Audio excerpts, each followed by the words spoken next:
Hello everyone, today I will be presenting the derivation for the deflection of beam subjected to a linearly varying load as shown in figure 3.6.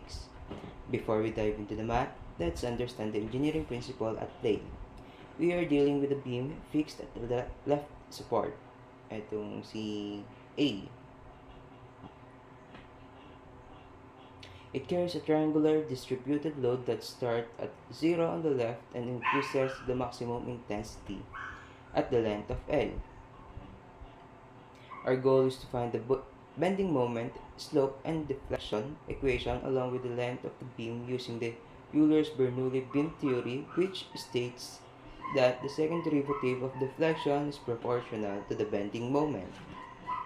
Wait a minute. Hindi pala siya nagura. Yan. Sabi dito, second derivative of deflection, mali,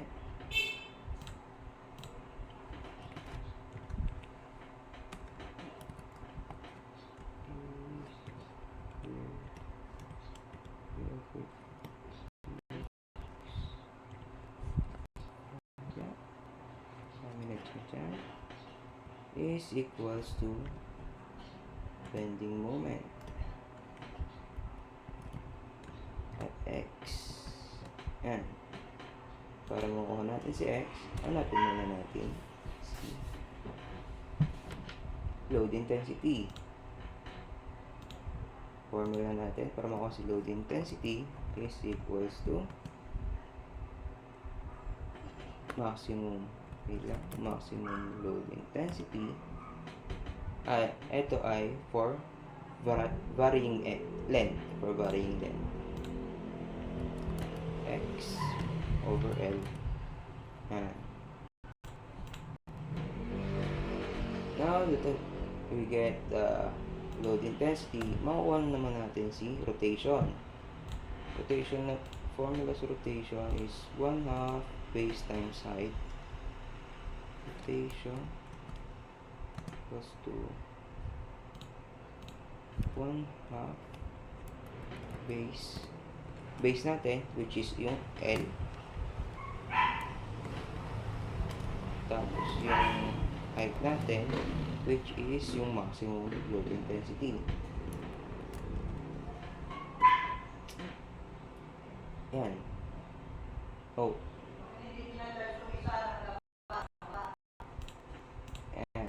Yan papapanapin natin. Pero kailangan natin kunin ng rotation ay itong at the length x. So, mangyayari dyan ay ito. Ayan.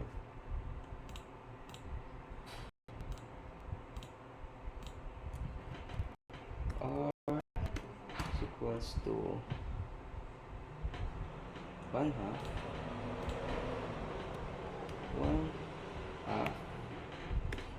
times yung length natin at varying length, which is x. Yung base natin pala at varying length, which is x, tapos yung intensity natin, which is W lang, hindi si maximum, W lang. Hindi siya ulit sumama. Okay, ayaw niya premo sa yan. Na simplify natin ay equals to R equals X. Wait lang, unahin muna natin si load intensity galing sa maximum load intensity na galing sa formula ng load intensity. Sunod ay X. Maging X squared siya since yung R natin for varying length ay may isa ng X, tapos yung isa pang X galing sa formula ng load intensity, yung X squared over 1 half, so 2, tapos L, galing sa load intensity, 2L. Yan. By the way, discuss muna natin kung paano ito nakuha.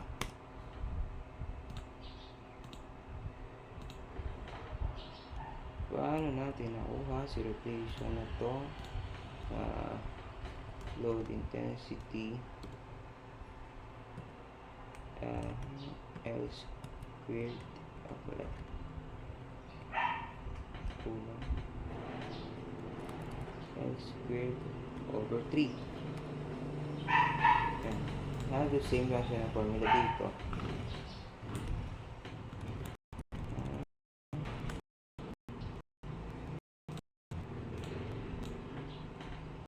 Yan. Ito ay rotation siya, diba? Rotation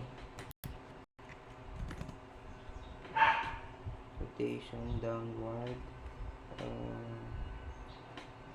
at varying x.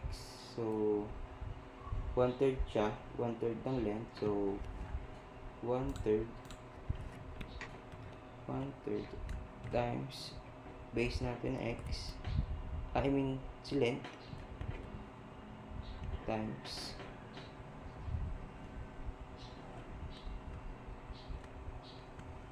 isa pang L ulit, tapos ay load intensity.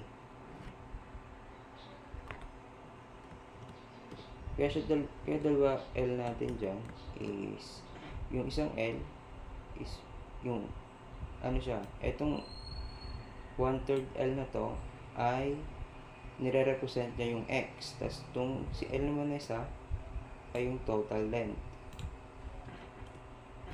Okay.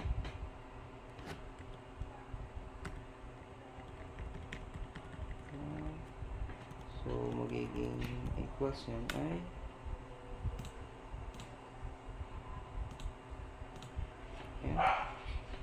yan.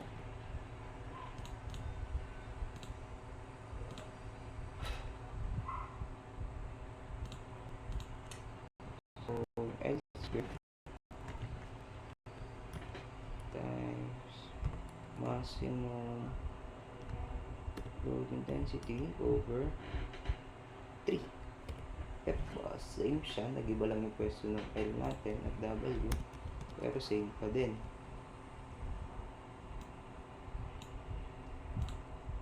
Kunin naman natin itong isa, si maximum load.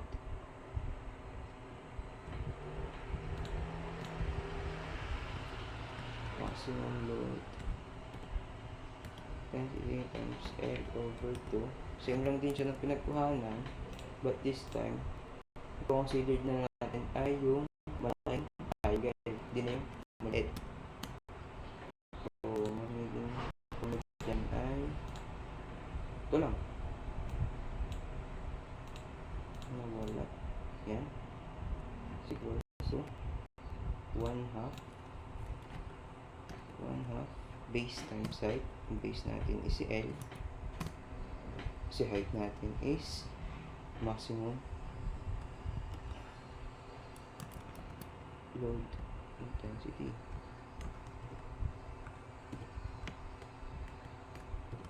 Yan, which is equals to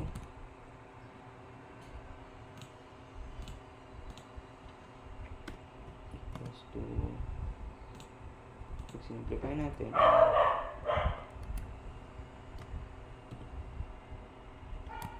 L over 2. Yan, same, silang nakuha. Pero balik tayo dito. Hindi na nakuha natin si rotation. After makuha natin si rotation, kukunin naman natin si moment.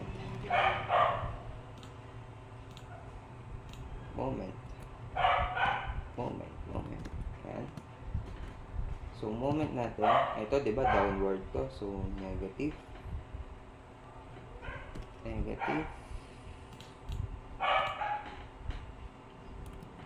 load intensity L squared over 3. Yan. Tapos plus upward positive siya. Kaya upward, kaya siya positive since upward ang rotation, load intensity times L over 2. Tapos ito naman times x equivalent. Tapos itong si R natin na nasa 1/3,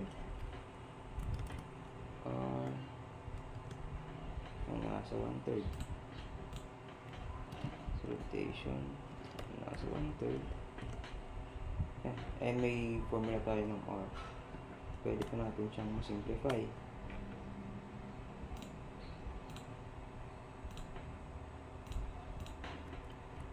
Mass is equals to negative, i-copy-paste mo lang ito, sabihan mo sila. Okay, negative yung R natin, gawin mo na natin sa 1/3, 1/3, tapos si R natin na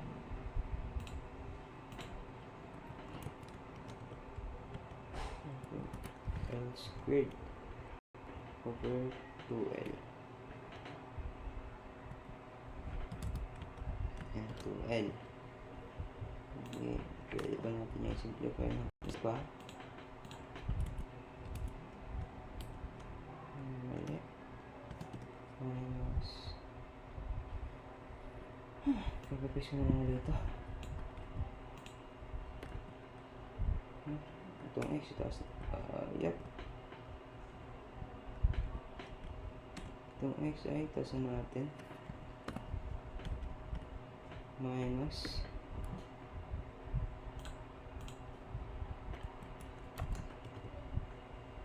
L squared, mali ang nakalagay, L squared over 2 times 3 is 6L. Yan. Double negative. Mali. Yan.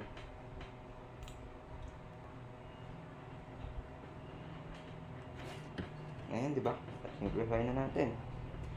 Pwede pa natin ulit yung simplify na isa pa pagkadami simplification. Mas hanapin natin ang common denominator, which is 6. Common numerator,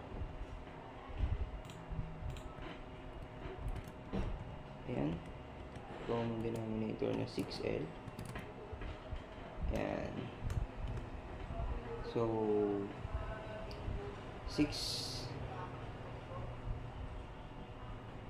divide 3, negative 2, 0, L cube, baba tayo dahil sa L sa baba, plus 6, so 3,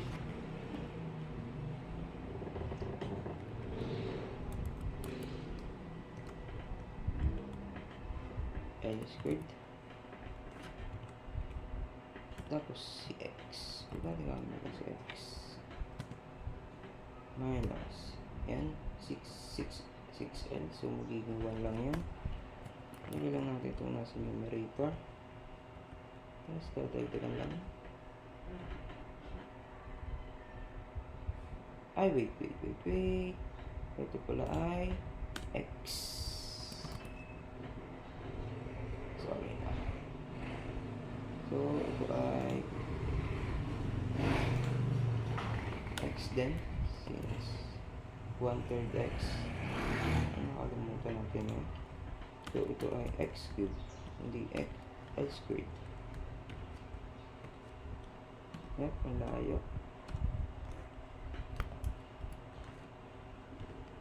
Ayan. So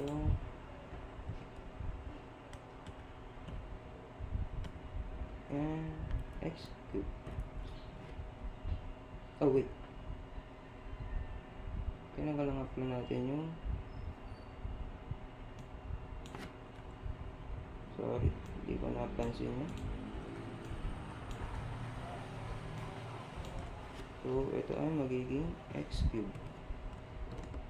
Ayan. So, na-simplify na natin. Susunod naman ay integrate natin. Since sabi dito, ang sabi ay second derivative of deflection is proportional to the bending moment at x. Hanapin natin second derivative ng ano. I mean, second integration ng moment.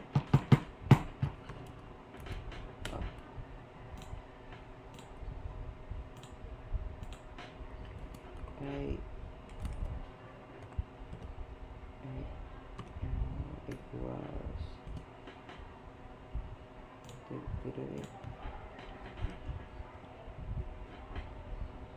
copy paste mo na lang ito. Same lang naman sila. So, yep. Isa pa, copy paste mo na lang. Sisimplify na natin siya. Ito, since constant siya, labas natin. Pa-cancel natin. Dadagdagan natin ng dx sa huli. dx. Ayan na.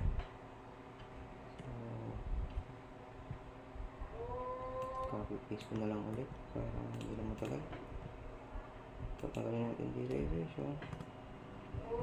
Integration. So yan. Second derivative of negative 2 L cube. Dadagdagan natin ng x. Derivative of 3x. Dadagdagan natin ng x. So x squared. Magiging over 2. Tingnan po sa amin isa. Magiging over 2. Ito. Wait lang. Dagdagan lang din natin ng isa. Di magiging 4. Denominator ay 4 din.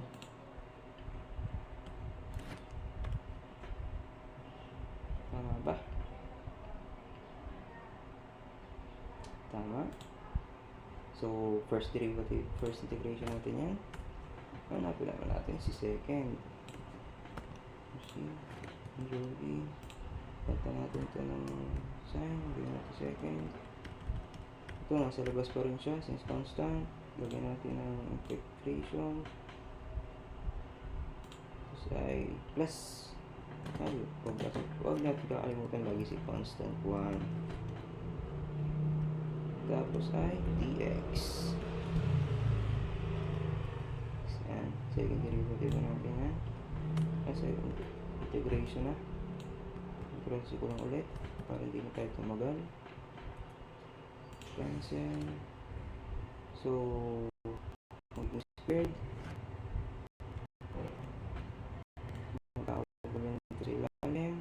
Denominator since natin yung x squared so ito magiging 3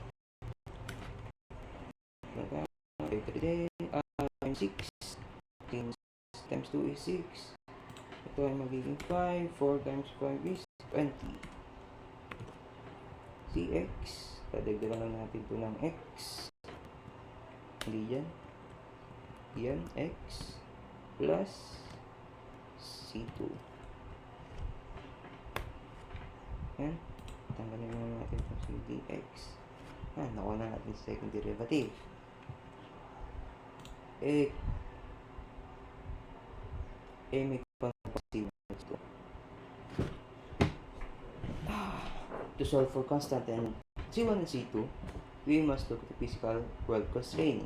Punta tayo dito at the left support sa point A x is equals to 0 so our slope is equals to 0 when our slope and x is equals to 0 our c1 is equals to 0 basta c1 yan is equals to 0 And when RC1 is equals to 0, RC2 is also equals to 0. So, yan. Copy paste ko lang. Since 0 na ito dalawa, tanggalin natin. Yan. Ito naman, pwede pa siyang simplify. Hanapin muna natin si common denominator, which is 20. Copy paste ko lang ulit. Common denominator na ito, 20. 20 times 6 is 120. Wait lang pala. Hindi pala din na, ito muna pala ang i-ano natin. Hanapin si common denominator. Labas muna to. Kasi muna natin yan. Ito muna, 20. So, magiging 20 denominator. Ito ay magiging 10. Since it divides to 20 times 20 din to. Wait.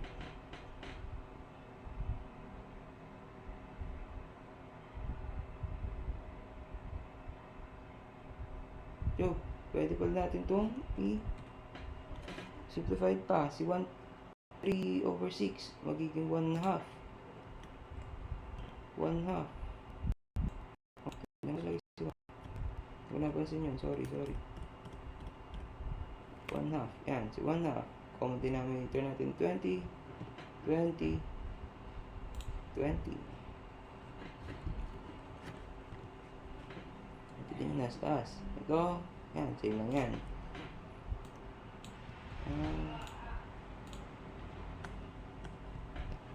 Tapos makapapaste ko lang din ito.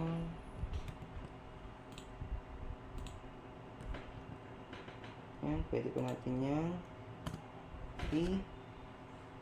simplified.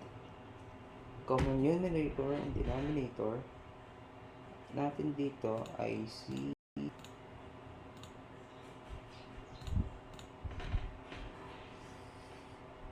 x squared. X squared and sa numerator, sa denominator naman natin is 20. So, ang mangyayari dyan ay copy-paste ko na lang ito. Hindi ko nasama yung isa.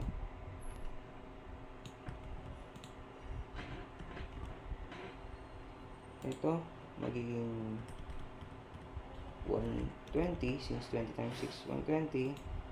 Ito times tayo dito ng x squared. Tapos ito, makakasal yung denominator ng lahat.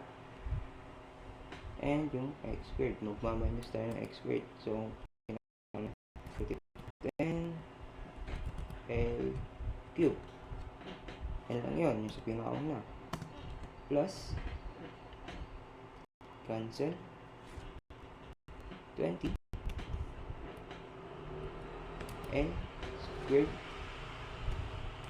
May matitira tayong x since x cube siya. Minus minus and cancel denominator, minus 2 yung power ng x cube.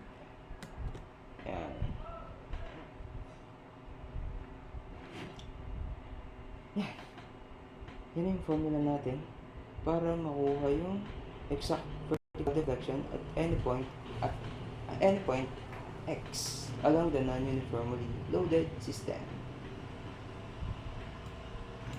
Thank you.